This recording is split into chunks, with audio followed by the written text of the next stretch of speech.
요즘도 그런 놀이를 하는지 모르겠습니다. 제가 어릴 때, 아주 어릴 때 학교 들어가기 전에 했던 그런 놀이가 있어요. 그래서 양편을 나눕니다. 한 편에 한 10명, 또 상대편에 10명 손을 또 잡고 마주 보고 서서 우리 집에 왜 왔니? 왜 왔니? 왜 왔니? 그러면 저 사람들이 뒷걸음질 탁 하고 그 다음에 뭐라 그럽니까? 꽃 찾으러 왔단다, 왔단다. 또 뒤로 딱 가고 무슨 꽃을 찾겠니? 그럼 또 따라가고 그러면 뭐라 그래요? 대성이 꽃을 찾으러 왔다. 그러면 대성이하고 가위바위보를 해요. 이기면 대성이를 빼오고 지면 진 사람이 또 가고 그러면서 우리 집에 왜 왔니? 왜 왔니? 해가 지도록 했던. 그래서 그게 재미있었던 것은 같이 얼굴을 보면서 표정을 보면서 서로 주고받는 이 커뮤니케이션을 통하여 우리 놀이가 이루어지고 또 우리 우정이 꽃피었던 것이 생각이 납니다. 마태복음 11장에 보면 이스라엘 나라에도 이런 놀이가 있었어요. 그 당시 놀이 문화는 주로 장례식에서 보는 것, 그리고 결혼식장에서 보는, 요즘은 장례식은 장례식장에만 가야 돼. 아이들은 안 가죠. 어떻게 이루어지는지 몰라요. 결혼식도 결혼식장에만 가야 돼. 근데 그 당시는 그 마을에서 그 집에서 했어요. 이제 그 두 편을 나누어서 이제 장례식 놀이를 합니다.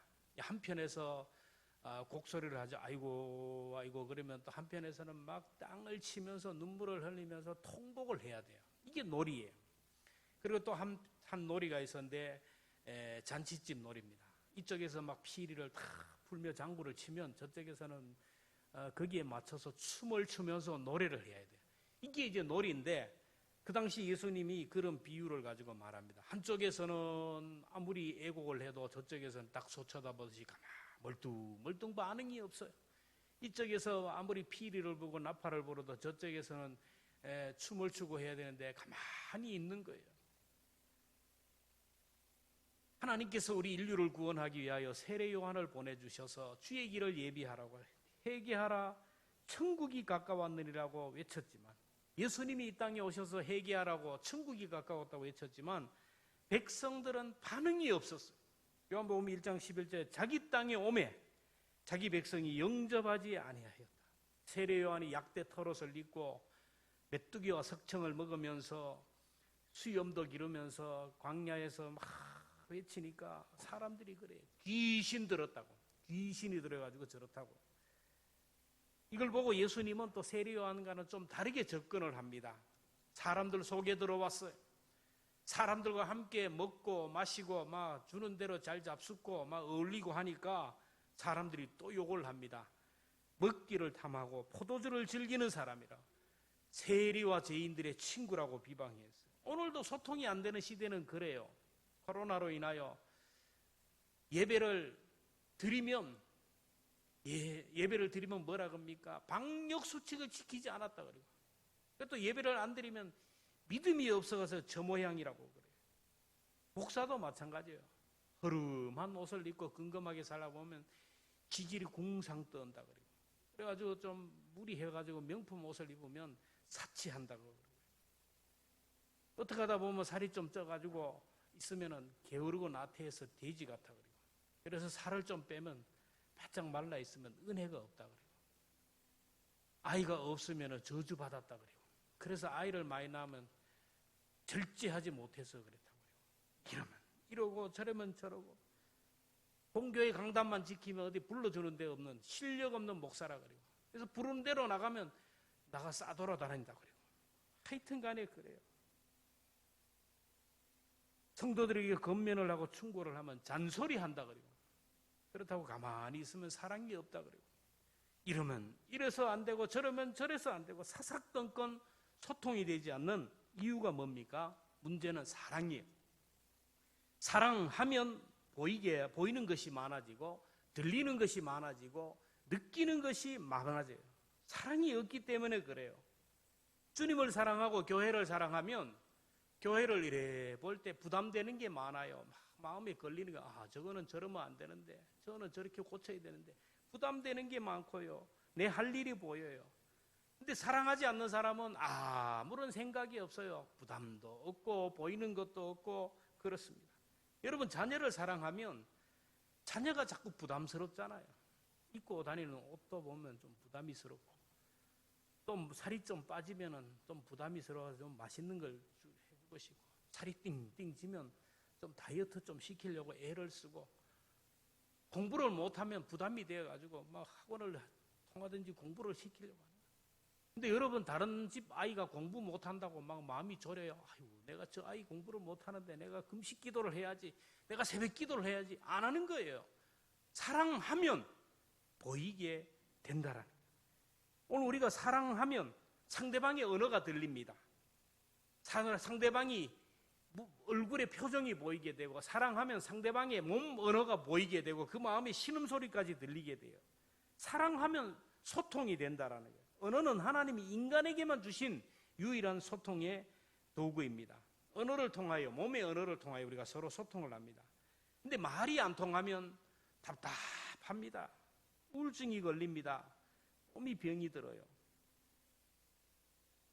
내 말이 남편에게 통하지 않고 자녀들이 통하지 않고 사람들이 안 들어주면 가슴이 답답하면서 기가 막힌다는 말이, 그래서 기가 막히는 거예요. 우울증이 와요. 몸이 병이 들어요. 그래서 말을 잘 들어줘야 돼요. 그리고 어떤지 내가 자꾸 표현을 자꾸 해야 돼요. 자꾸 표현을 하고 자꾸 나한테 얘기해야 돼요. 누군가 메시지를 보내면 듣고 응답을 해야지. 그렇지 않으면 문제가 생겨요. 인간관계에 문제가 생깁니다. 성경에 보면 들려오는 메시지에 응답하지 않으면 말을 하지 못하는 것들이 말을 한다. 말하지 못하는 것들이 말을 한다라는 거예요. 첫째가 피조물의 탄식 소리가 있다고 했어요. 하나님이 만드신 모든 창조물들은 저마다의 자리에서 창조주 하나님을 찬양하고 하나님을 노래합니다. 그런데 인간이 이 자연을 착취하고 파괴해서 자연이 너무 고통스러워서 탄식한다고 했어요. 로마서 8장 22절에 보면 피조물이 다 이제까지 함께 탄식하며 함께 고통을 겪고 있는 것을 우리가 아는데요. 요즘 일어나는 자연재해들, 폭우, 폭설, 폭염, 홍수, 지진 다 이 뭐냐면은 피조물의 탄식 소리예요. 코로나19도 피조물의 탄식 소리라고 하지 않습니까? 그래서 우리는 피조물이 더 이상 탄식하지 않도록 자연을 잘 돌보고 잘 관리하고 다스리며 믿음으로 살아야 됩니다. 그리고 두 번째는 억울한 자의 핏소리가 있다라는 거예요. 억울한 자의 핏소리. 창세기 4장에 보면 가인이 동생 아벨을 돌로 쳐 죽입니다. 그리고 그 시체를 땅속에 묻어버렸어요. 살인죄를 지고 사체 유기를 했어요. 완전 범죄입니다. 근데 하나님이 어느 날 가인에게 와서 얘기합니다. 아벨이 어디 있느냐? 그러자 그가 뭐라 합니까? 내가 아벨을 지키는 자입니까? 내가 내 아우를 지키는 자입니까? 그때 하나님이 말씀합니다. 창세기 4장 10절에 이르시되 내가 무엇을 하였느냐? 내 아우의 핏소리가 땅에서부터 내게 호소하느니라.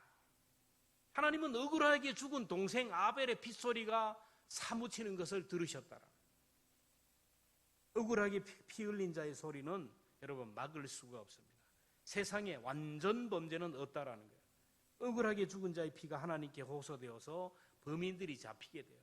비록 범인이 안 잡혀도 완전 범죄로 끝나도 그 범인은 죽을 때까지 고통을 당하며 불행하게 살다가 죽는다는 통계가 있어요. 평생 내 속에서 양심의 가책, 내가 죽인 사람, 내가 억울하게 고통을 당하게 했던 그 사람의 핏소리가 들리기 때문에 악몽에 시달리다가 고통스럽게 죽는다라는 거예요. 그리고 또 품삯을 받지 못한 자의 울음소리가 있다고 그랬어요. 야고보 5장 4절에 보면 보라 너희 밭에서 추수한 품꾼들에게 주지 아니하는 삭시 소리 지르며 그 추수한 자의 우는 소리가 만군의 주의 귀에 들렸느니라. 고용주가 일꾼을 불러서 일을 시켰어요.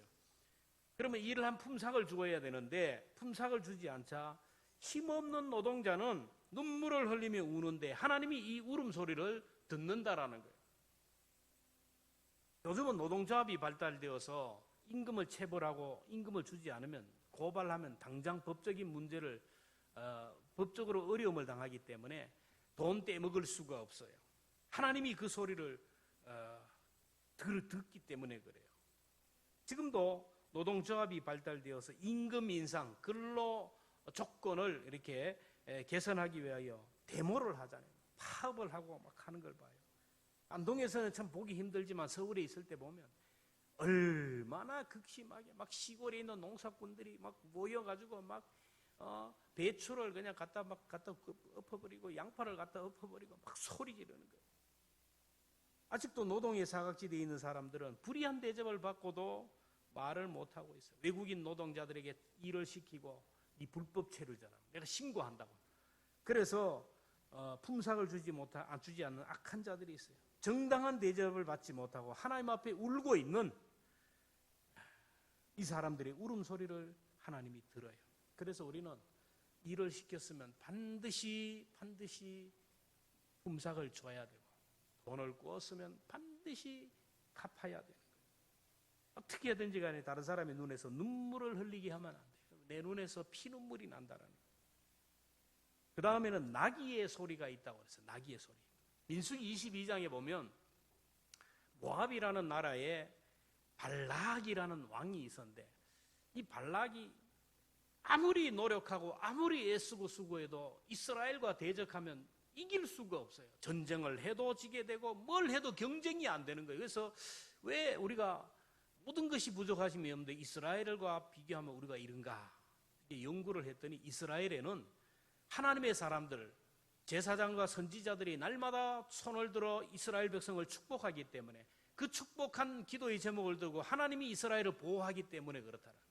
그래서 모압 왕 발락이 그 이스라엘에게 그 유명한 선지자 발람이라는 선지자를 매수합니다. 데려오라 그래서 발람을 불러서 내가 많은 금덩어리와 황금을 주면서 너는 이스라엘을 좀 저주하라고, 우리나라를 축복하라는 거예요. 말이 안 되는 소리가 아닙니까? 근데 이 발람이 이 돈에 눈이 어두워서 하나님, 저 이런 일이 있는데 잠깐 좀 그렇게 하고 돈 좀 받아오면 안 되겠습니까? 하나님이 안 된다. 그래서 하나님이 하지 말라 그랬다고. 그래서 모압 왕 발락이나 발람이나 같은 발인데 하여튼 뭔 마음이 있었는지 모르지만 이 발락이 발람을 또 불렀어요. 더 많은 돈, 더 많은 벼슬을 주면서 제발 부탁이니 이스라엘을 저주하라는 거예요. 한 번 하지 말라면 끝나는데 돈에 욕심이 메이니까 내가 하나님 앞에 한 번 더 기도해 보겠다고 나귀를 타고 기도원에 기도하러 가는 거예요. 기도하러 가니까 그 나귀 앞에 하나님의 사자가 칼을 빼들고 서 있거든요. 그러니까 나귀는 하나님의 사자가 칼을 빼들고 서 있는 걸 보고 겁이 나서 못 가는 거예요. 이 발람 선지자는 눈이 어두워서 그걸 못 봐요. 안 가니까 나귀를 하여가 채찍질을 때립니다. 왜 안 가냐고 쳐요. 기가 막히는 거 아닙니까? 막 세게 때리고 가져가는 거예요. 앞에는 하나님의 사자가 칼을 빼들고 있고 길은 좁고 발람 선지자는 가자고 때리고 가지도 못하고 뒤로 가지도 못하고 주춤주춤 하다가 이 나귀가 담벼락에 그냥 가서 헉 넘어져 버렸어요. 그러니까 말을 타고 있던 발람 선지자 이 다리가 까졌어요. 찰가상을 입었어요. 그러니까 이 발람 선지가 화가 나가지고 이놈의 나귀 새끼가 안 간다고 더 세게 때렸어요. 그러니까 나귀가 주저앉아 버립니다. 채찍이 약해서 그러나 하고 지팡이를 가지고 나귀의 머리를 때려버렸어요. 그러자 나귀가 소리를 합니다. 민수기 22장 28절에 보면 여호와께서 나귀 입을 여시니 발람에게 이르되 내가 당신에게 무엇을 하였기에 나를 이같이 3번 때리냐고. 여러분 평생 타고 다니는 나귀가 말을 해. 내가 당신에게 뭘 했는데 때립니까? 이 나귀가 말을 하면 정신을 번쩍 차려야 되죠. 근데 이 나귀하고 또 말을 하는 이 한심한 사람을 봐요. 발람이 또 얘기합니다. 22장 29절 발람이 나귀에게 말하되 내가 나를 거역하기 때문이니 내 손에 칼이 있었으면 너는 죽었으리라. 네가 내 말을 안 들으니까 때리지 내 손에 칼만 있었으면 너는 당장 죽었을 것이라. 그때 또 나귀가 말합니다. 나는 당신이 오늘까지 당신의 일생 동안 탄 나귀가 아니냐. 내가 언제 당신에게 이같이 하는 버릇이 있었더냐. 발람이다. 아니라 그가 말하되 없었느니라. 그 순간 하나님이 발람의 눈을 탁 열어주는 거예요. 그러자 이 발람의 눈에 하나님의 사자가 칼을 빼들고 있는 것을 보게 되었어요. 오늘도 우리가 하나님의 말씀을 듣기를 거부하고 하나님의 말씀에 침묵하면 말 못하는 존재들을 통하여 우리에게 말을 한다라는 거예요. 우리들이 말씀 듣기를 거절하고 그러면 다른 것들을 통하여 하나님이 우리에게 말씀해요.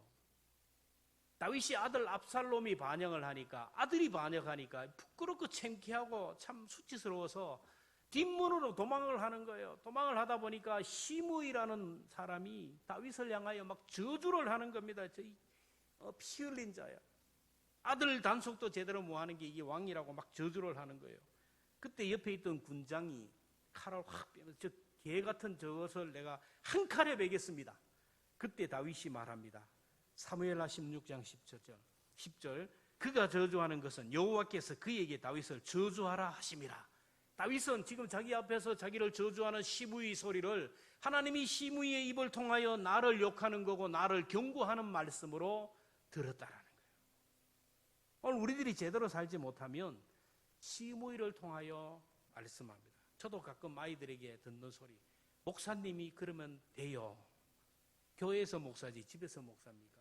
약점을 파고드는 거예요. 여러분들도 나귀의 소리를 들을 줄 알아야 됩니다. 아빠가 그러면 되냐고, 엄마가 그러면 되냐고, 목사가 장로가 그래서 되나, 항존직이 그러면 되냐고. 사람 나귀들이 얘기하는 소리를 들어야 돼요. 아내가 얘기해요. 자녀들이 얘기해요. 여러분, 나귀가 얘기하는 거예요. 나는 가려고 하는데 길이 열리지 않아요. 환경이 말하는 겁니다. 나는 가려고 합니다. 내 몸이 아파요. 환경이 나를 가로막아요. 나는 가려고 하는데 앞길이 막혀요. 내가 탄 나귀가 주저앉아버리고 넘어집니다. 아이들에게 문제가 생겨요. 가정에 문제가 생기는 것, 여러분의 나귀가 말을 하는 것입니다. 여러분들도 나귀에게 말을 듣기 전에 하나님의 말씀에 즐겨 순종할 수 있기를 주님의 이름으로 축원합니다. 나귀가 말할 정도가 되면 나에게 엄청난 고난이 올다는 거예요. 마지막으로 오늘 본문을 보면 돌들이 소리 지른다 해서 따라합시다. 돌들이 소리 지른다. 예수님이 나귀를 타고 이제 예루살렘 성에 입성합니다. 십자가에 못 박혀 돌아가시기 위하여 입성하기 올라가니까 연도에 많은 사람들이 모여서 막 예수님을 환영해요. 여러분, 대선 때 뭐 이재명, 윤석열이 가는 곳마다 인산일을 윤석열, 이재명 하듯이 예수님이 예루살렘에 올라가니까 막 얼마나 많은 사람들이, 그때 당시 옷은 보배예요. 갑오예요. 갑오. 조상 때부터 물려받은 옷을 벗어서 나귀가 가는 곳에 깔아버리고, 그러면서 종려나무 가지를 깔고 종려나무 가지를 흔들며 소리를 칩니다. 38절은 이르되 찬송하리로다. 주의 이름으로 오시는 왕이여, 하늘에는 평하여 가장 높은 곳에는 영광이로다. 이렇게 하는 거예요. 이 행위는 그 당시 왕이 행차할 때 하는 의식이었어요. 왕에게만 하는 의식이었어요. 호산나는 지금 우리를 구원하소서. 지금 우리는 당신의 구원을 원합니다. 지금 모든 것을 당신에게 맡기니 우리를 구원해 주옵소서라는 소리예요. 하나님의 백성들이 예수님을 따라다니면서 호산나를 외쳤어요. 이제 이 무리 중에 바리새인들, 좀 이상한 사람들, 맨날 이상한 사람들, 바리새인들이 예수님에게 와서 얘기합니다. 선생님을 위하여 하는 말입니다. 선생님을 생각해서 하는 말인데 이게 이렇게 하면 이거 안 됩니다. 이러는 게 아니지 않습니까? 이거는 지금 아시다시피 왕이 행차할 때 하는 얘기입니다.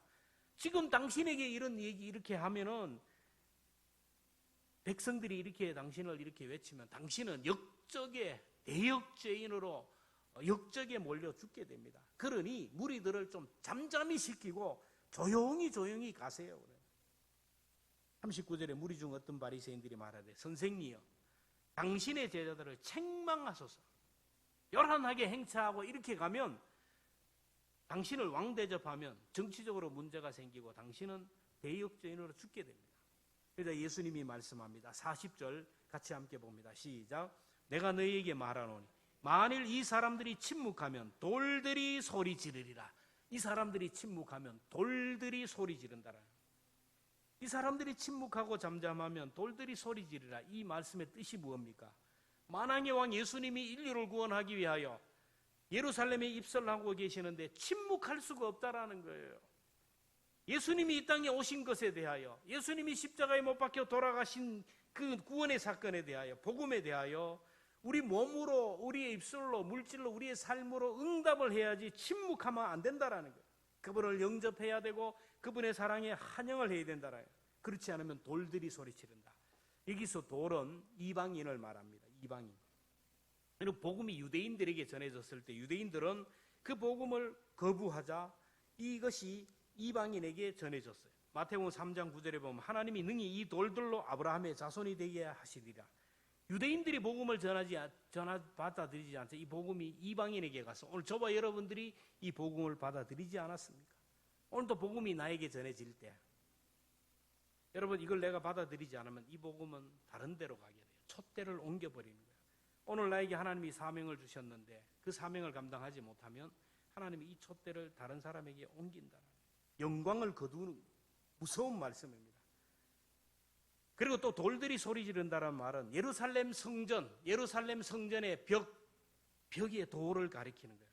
실제로 예수님을 영접하고 예수님을 모셔야 되는데 예수님을 영접하지 않고 복음을 거부하고 침묵하던 유대인들이 어떻게 되었습니까? 예수님의 예언대로 돌들이 외쳤는데 예수님이 돌아가신 후 40년 후 AD 70년에 로마의 티토 장군에 의해서 예루살렘 성이 함락이 되고 예루살렘 성전이 돌 위에 돌 하나 남김없이 다 무너졌어요. 그때 나라가 망하고 2000년 동안 이스라엘 백성들은 나라 없는 백성으로 슬피 울며 이를 갈았어요. 만일 이 사람들이 침묵하면 돌들이 소리 지르라. 여러분 성지순례를 하면 여러분 통곡의 벽을 반드시 가보게 됩니다. 통곡의 벽. 이 통곡의 벽은 여러분 어디냐 저 뒤에 보면 황금돔이 있는데 거기는 솔로몬이 지었던 솔로몬 성전터가 있는 것이고 아브라함이 이삭을 번제로 드렸던 그곳입니다. 그런데 이스라엘 백성들이 메시아를 거부하고 메시아에 대해 침묵하다가 결국 로마에 의해서 하나님의 성전이 돌 위에 돌 하나 남김없이 다 무너졌어요. 그리고 저 성전에는 지금 뭐가 들어가 있어요? 이슬람 사원이 들어가 있어요. 하루에 3번씩 이교도들 이슬람 사원이 그 사람들이 올라가서 예배하는 자리로 뺏겼어요. 짓밟혀 버렸어요. 그리고 돌 위에 돌 하나 남김없이 다 무너졌는데 그나마 유대인들이 저 앞에 벽을 그래도 그 돌을 쌓아놨어요. 그걸 통곡의 벽이라는 거예요. 그 이후 2000년 동안 지금도 유대인들은 그곳에 가서 통곡의 벽 앞에서 통곡하며 눈물을 흘려요. 왜 그들이 그렇게 통곡하며 눈물을 흘립니까? 예수님의 복음에 대해서 침묵하였기 때문에 예수님을 거부하고 메시아를 죽였기 때문에 복음에 대하여 침묵하면 돌들이 소리 지르랴. 통곡의 벽을 보면서 우리는 하나님의 음성을 들어야 돼요. 오늘 우리들도 예수님의 요청에 대하여 복음에 대하여 침묵하고 있으면 우리들도 통곡의 벽 앞에 서게 된다는 거예요. 그렇다면 여러분은 복음에 대하여 얼마나 외치고 있습니까? 예수님을 영접한 사람으로서 얼마나 예수님을 증거하고 예수님을 드러내고 소리치고 있습니까? 교회에서 직분 받은 사람으로서 얼마나 반응하고 있습니까? 몸으로 시간으로 물질로 얼마나 몸부림을 치면서 주님의 사랑에 대하여 응답하고 있습니까? 하나님이 독생자 아들 예수님을 보내주셨다는 것에 대해서 예수님이 십자가에서 그 몸을 찢어 죽고 물과 피를 쏟아주셨다는 것에 대하여 가만히 있을 수가 없어. 오늘도 우리가 하나님의 성전에 와서 이렇게 찬양하며 예배드리지 않습니까? 그래서 우리는 예배 시간에 잠잠하면 안 돼요.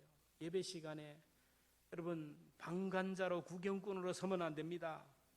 여러분 주일이면 교회 가는 소리가 나야 돼요. 저는 어릴 때 토요일부터 교회 가는 소리가 났어요. 목욕도 하고 주일날 입고 갈 옷도 준비하고 막 주일날 가지고 하나님 앞에 드려질 헌금도 준비하고 다 준비했어요. 교회 가는 소리. 마찬가지로 주일도 마찬가지입니다. 교회가 주일이 되면 교회 문 열리는 소리가 나야 됩니다. 에어컨 소리, 히터 소리가 들려야 되고 자동차가 운행하는 소리가 들려야 되고 우리 교사들이 막 이렇게 전화하는 소리가 들리고 구역장들이 성도들에게 전화하는 소리가 들리고 주방에는 봉사하는 소리가 들리고 성도들의 발자국 소리가 들리고 교회 문이 열리는 소리가 들려야 돼요. 예배 드릴 때도 목소리 높여 찬양하고 기도하고 예배 드려야 돼요. 기도를 하면 아멘으로 화답을 하고 찬양대가 찬양하면 아멘으로 화답하고 말씀을 들을 때도 아멘으로 화답해야 돼요. 립싱크만 하면 안 돼. 립싱크. 여러분, 립싱크가 뭐예요? 입만 빵긋, 그 붕어처럼 입만 빵긋빵긋 소리 내지 않는 거. 요즘 마스크를 씌워놔가지고 뭐 립싱크 하는지도 몰라요. 근데 하나님이 보셔요. 하나님이. 다윗이 법궤가 예루살렘으로 돌아올 때 너무너무 기뻐가지고 막 춤을 추고 덩실덩실 춤을 추다가 바지춤이 내려갔어요. 속옷이 보였어요. 그때 다윗의 처 미갈이 이걸 보고 비웃었어요. 사무엘하 6장 16절에 여호와의 계가 다윗성으로 돌아올 때에 사울의 땅 미갈이 창으로 내다보다가 다윗 왕이 여호와 앞에서 뛰놀며 춤추는 것을 보고 심중에 그를 업신여기니라. 채통 없이 영감제의가 왕이 되어가지고 그렇게 방방 뛰다가 바지 내려가는 것도 모르고 빈정거렸어요. 그래서 다윗이 뭐라 합니까? 내가 너 보라고 춤춘 줄 아느냐? 내가 사람 보라고 춤춘 줄 아냐? 하나님 앞에서 내가 기뻐서 하나님을 영화롭게 하기 위해서 춤을 췄다라는 거예요. 근데 하나님을 찬양하고 노래해야 할 그 시간에 침묵하고 빈정거렸던 미갈이 어떻게 되었습니까? 사무엘하 6장 16절 사울의 딸 미갈이 죽는 날까지 그에게 자식이 없으니라. 그 이후로 다윗이 미갈을 찾아가지 않아요. 다윗이 미갈을 버립니다. 하나님이 일생 미갈의 태의 문을 닫아서 아이 없는 여인으로 성녀로 살아야 했어요. 우리가 예배 시간에 찬양하는 시간에 기도하는 시간에 침묵하고 불평하고 빈정거리면 여러분 하나님이 우리에게 생명의 문을 닫아버리게 돼요. 그러므로 우리는 복음 앞에서 하나님 앞에 잠잠하면 안 돼요. 우리의 입술이 잠잠하면 안 되고 우리의 삶이 잠잠하면 안 돼요. 성경을 보면서 저는 제일 가슴 아픈 부분이 이 부분이에요. 요한복음 1장 11절 같이 함께 봅니다. 자기 땅에 오매 자기 백성이 영접하지 아니하였다. 오늘 여러분에게 하나님의 말씀이 증거되는데 영접하지 아니하였다. 한 귀로 듣고 한 귀로 올려. 하나님의 말씀이 들리는데 나에게 주는 말씀으로 아니고 그냥 흘러버리는 거예요. 사명을 주는데도 흘러버리는 거예요. 오늘도 우리가 가만히 전도 작정서를 봤는데 그냥 또 흘러버리는 거예요. 이 어떻게 합니까? 불행한 거예요. 구약을 통하여 그렇게도 예언했던 메시아가 왔지만 영접하지 않아요. 그 예수님을 그냥 무시하고 예수님을 죽여버렸어요. 그러자 그들은 예루살렘 성전이 무너지는 소리를 들어야 돼요. 나라가 무너지는 소리를 들어야 됩니다. 그리고 촛대가 이방인에게 전개됐어요. 여러분 하나님에 대하여 침묵하면 이런 불행한 일들이 오늘 우리에게도 다가온다라는 겁니다. 그러나 요한복음 1장 12절에 영접하는 자, 그 이름을 믿는 자들에게는 하나님의 자녀가 되는 권세를 주셨다. 하나님의 요청에 응답하고 외칠 때 하나님의 자녀가 되는 권세를 주셨어요. 여러분 신앙이 무엇입니까? 신앙은 하나님의 사랑, 하나님의 역사, 하나님의 말씀, 하나님의 요청에 대하여 응답하는 것이 신앙이고 예배입니다. 오늘도 우리가 만왕의 왕이신 하나님을 섬기고 또 하나님께 충성을 다할 때 그분이 우리를 책임져 주셔요. 우리가 입으로 주의 이름을 높일 때 하나님이 우리들을 높여주시고 오늘도 우리 입술로 하나님을 전파할 때 하나님이 우리 길을 열어주시는 거예요.